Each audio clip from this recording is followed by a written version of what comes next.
Ladies and gentlemen of the class of '99, wear sunscreen. If I could offer you only one tip for the future, sunscreen would be it. The long-term benefits of sunscreen have been proved by scientists, whereas the rest of my advice has no basis more reliable than my own meandering experience. I will dispense this advice now. Enjoy the power and beauty of your youth. Oh, never mind.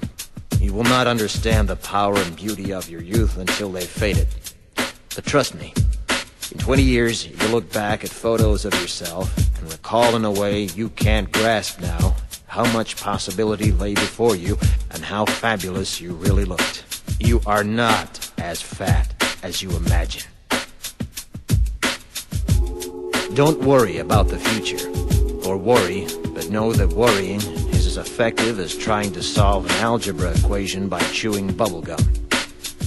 The real troubles in your life are apt to be things that never crossed your worried mind, the kind that blindsides you at 4 p.m. on some idle Tuesday.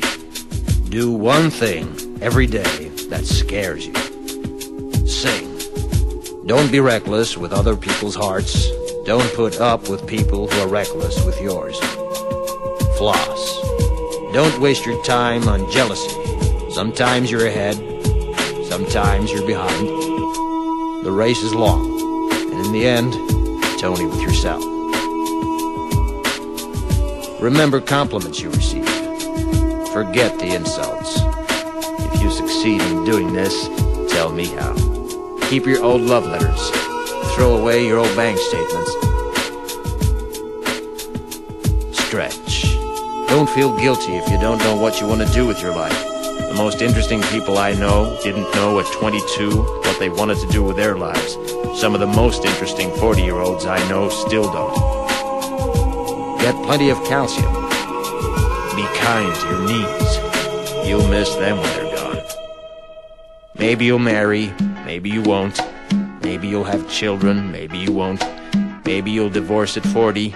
Maybe you'll dance the funky chicken on your 75th wedding anniversary. Whatever you do, don't congratulate yourself too much, or berate yourself either.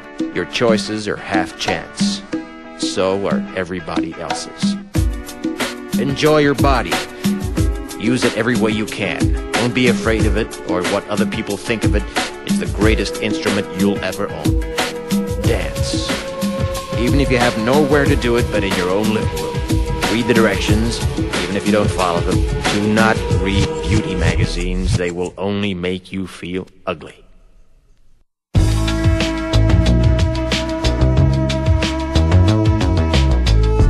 Get to know your parents. You never know when they'll be gone for good. Be nice to your siblings. They're your best link to your past and the people most likely to stick with you in the future. Understand that friends come and go, but with a precious few, you should hold on. Work hard to bridge the gaps in geography and lifestyle, because the older you get, the more you need the people you knew when you were young. Live in New York City once, but leave before it makes you hard. Live in Northern California once, but leave before it makes you soft. Travel. Accept certain inalienable truths. Prices will rise, politicians will philander, you too will get old. And when you do, you'll fantasize that when you were young, prices were reasonable, politicians were noble, and children respected their elders. Respect your elders. Don't expect anyone else to support you. Maybe you have a trust fund, maybe you'll have a wealthy spouse. But you never know when either one might run out. Don't mess too much with your hair, or by the time you're 40, it will look 85. Be careful whose advice you buy, but be patient with those who supply it. Advice is a form of nostalgia. Dispensing it is a way of fishing the past from the disposal, wiping it off, painting over the ugly parts, and recycling it for more than it's worth. But trust me, on the sunscreen.